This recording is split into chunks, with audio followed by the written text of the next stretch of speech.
Hey guys, welcome back to Money Making Mondays. I'm Clayton Dybert. I'm a real estate agent here in Puerto Vallarta, Mexico, with 6 years experience selling real estate in Canada, and now I live and sell full-time here. And if you're new to the channel, thank you so much for coming. Money Making Mondays, what I do is I take a property that I think is a good investment and I show you guys all the numbers that I'm using to break it down and give you guys a full view financial breakdown of the property, as well as showing you the property itself, the area, educating you guys on how the whole process works and what else is possible with using real estate in Mexico. So if you haven't already, press the like button and the subscribe button, and then you can be notified for when new videos coming out. They usually come out every second Monday. All right, so let's dive into it. So today we're going to a similar one as last week, but a little bit different. So as you see, actually, I'm going to minimize me because I am not important. Okay, so here's the map of Puerto Vallarta in the bay here, Bahia de Banderas. Let's zoom in and check this place out. So this property that we're going to today is actually pretty unique. It's on the Krystal GRand Resort. So if you can see on my screen here, I'll actually draw it out. Okay, so the resort goes from here over to here, down here, all the way down to the beach, and across, and up, and there to there. So it covers that entire area. Now, how do I delete that? There we go, close enough. So basically when you walk in, this is the big driveway entrance and the little loop check-in spot. This is your main lobby. This is a big restaurant. And then, so most of the resort is made up of these little casitas, which are actually timeshare houses. This is actually an owned house. This is like the original house on the property. It's actually crazy. And then more casitas, and then you get this beachfront building, as well as this tower here is all part of Krystal GRand Resort. So then what we're going to be looking at is right here. These two buildings are the only two condo buildings in the entire resort that are owned by individual owners, and they're not timeshares and they're not hotel. So, and let's just give you a little bit more oversight here on what else is here. So I can't remember if it's right here or if it's over here, but there is a couple of other restaurants. There's a gym. There's this under here is a big buffet. There's a big presentation center, pool where there's like activities because it is a resort. And so as a owner of one of these units, because it used to be a full-on resort, this actually used to all be the Hilton, and now it's the Krystal GRand, and now the Hilton is over here. So one of the really cool things is, as an owner, you get access to Hilton amenities, which means there's an adult-only pool and lounging area, there's a restaurant, and then a family-friendly pool as well. It's a little bit quieter, but you have access to it. You get a little key, you go through this little trail right here, there's a little gate, you come in, and in. It's pretty nice. So you have access to a lot of amenities, and there actually is weights in the gym. It's not just cardio machines.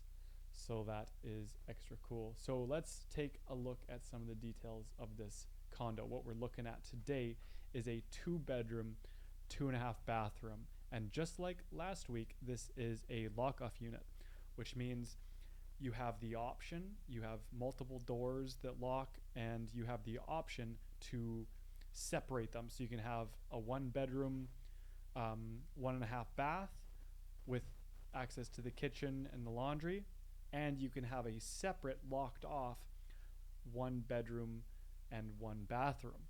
Now, this one is a little bit different because in the bedroom, which is big, I'll show it to you, there is no water. So whether someone wants to just use it for family or for friends, or if they want to rent it out on Airbnb just as a room because the resort has everything else you need, like there's multiple restaurants, there's the fitness center, so you could get pretty much everything you need from the resort grounds without having to get it from there. And you can still have, like right now they've got set up just like a coffee pot and a microwave.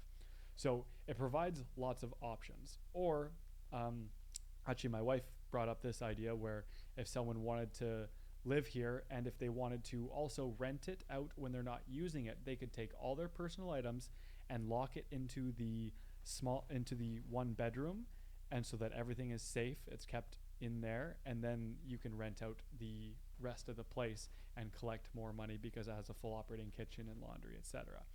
More likely to get more people and more likely to get longer stays, which means more money. So it's actually it's quite a big condo. It's 1,800 square feet, and I will show you the pictures, but I'll also take you quickly through the virtual tour.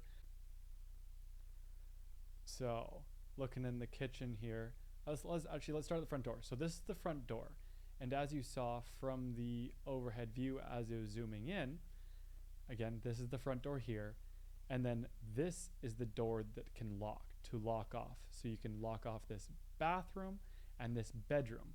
And because this is access to outside, this is like literally a breeze walkway to access the unit. And then right here is where the second door is. You can't. There's nowhere to set up water. So that was the first thing that came to my mind. Can this be renovated to add in water?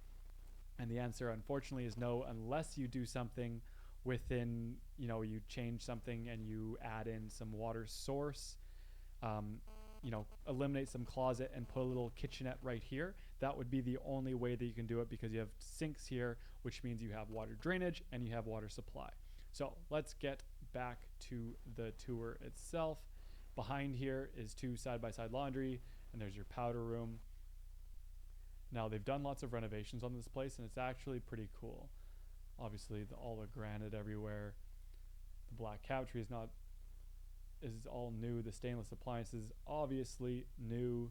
Nice gas range stove, a dishwasher, which isn't as common in Mexico, which I found out is actually because they're harder to get parts and repairs for. No one knows how they operate because they're not as prevalent.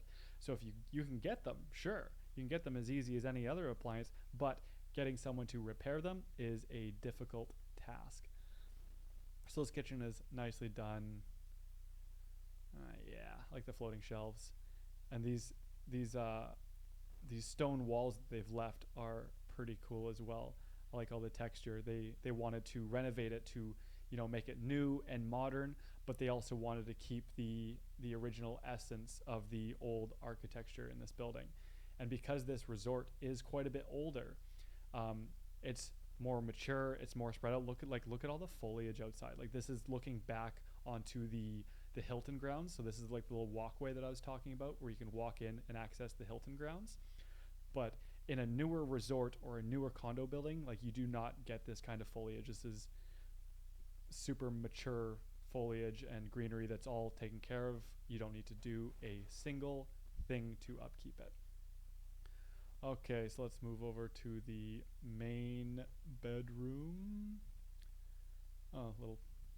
You can't actually see inside the powder room, but it's just a toilet and a sink, not much to see. On the other hand, both the other 2 washrooms are ginormous. So check this out. You got double sinks, which again, back onto the closet, which is the exact same as the other side, which is why I think you could install a kitchenette. His and her sink. And then it's funny, you actually have to go through the shower to get to the toilet, which is odd, but that's okay. This doesn't do justice how big it is in here, because it is a very large bathroom. All the rooms are really big in here, which is, why we have a 2-bedroom unit at 1,800 square feet. Same thing in here. Big wall of closets. They've got a desk set up, and then access to the balcony outside as well. So now let's move on over. Whoa, this thing is slow. Okay, moving into the lock off. So here's the door that can lock, right?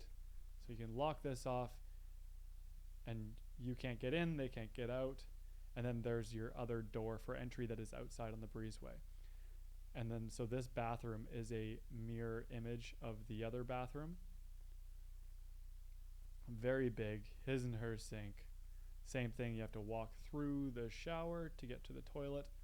But I'm here for it, I'm here for something different. Such a big shower. And over here is just a shelving unit like a linen closet sort of thing. Nothing super fancy. And there's your door that already has Wi-Fi controlled knobs, so you can change, set the password for every new guest. And again, these bedrooms are massive. As you see, they got this little kitchenette set up here with just a microwave, a fridge, and a coffee pot. And let's see what the view is looking like outside, because this is looking into like the main part. Like there's the one tower I said that was there, and then these are the little casitas that I was mentioning that are timeshares. It's a pretty cool complex. And then so if you really wanted to do it, set it up so it's rentable on both and get the big bucks because you have an actual functioning kitchenette, I would eliminate one part of the closet and I would build out a little kitchenette here with a sink. Therefore, you can tie into the kitchen or the one of the Jack and Jill sinks behind you, which means you have drainage and water source, of course. So let's go back to the photos. I just want to see what there is here on the photos for amenities and other areas. I don't think they have a whole lot. No, they don't, unfortunately. But it's such a beautiful complex. Like, it doesn't feel like a typical resort. It's very quiet, very mellow. There's not a lot of people around, and I was literally just there last week checking it out, and it's beautiful. It's not your typical resort. So let's take a look at the numbers. I want to put less emphasis on the numbers today, just because of how unique this property is. You know, it's not all about the money, although of course everyone wants to make money. But I'll still show you how much you can make. The numbers in comparison to the last lock off are not insane. And of course there's more variability when you get into multiple units for income, but that's okay. So it's listed at 525 USD, which is 700,000 Canadian, guesstimating at 6% closing costs, always guessing on the high side, and it comes fully furnished. So your total upfront is 747, kind of like the airplane. Hey, it's a Dash 300. Look at that. So all your expenses, actually need to eliminate this and eliminate this, because there are no taxes or no fees, no anything, no utilities. Because it was on a resort, they do not have electricity set up with the city. They do not have water meters. They do not have gas meters. They don't have, which means you can run your AC all day and night and you will never get an increase in your bill, unless of course they take the yearly average and it skyrockets and they make everyone pay more.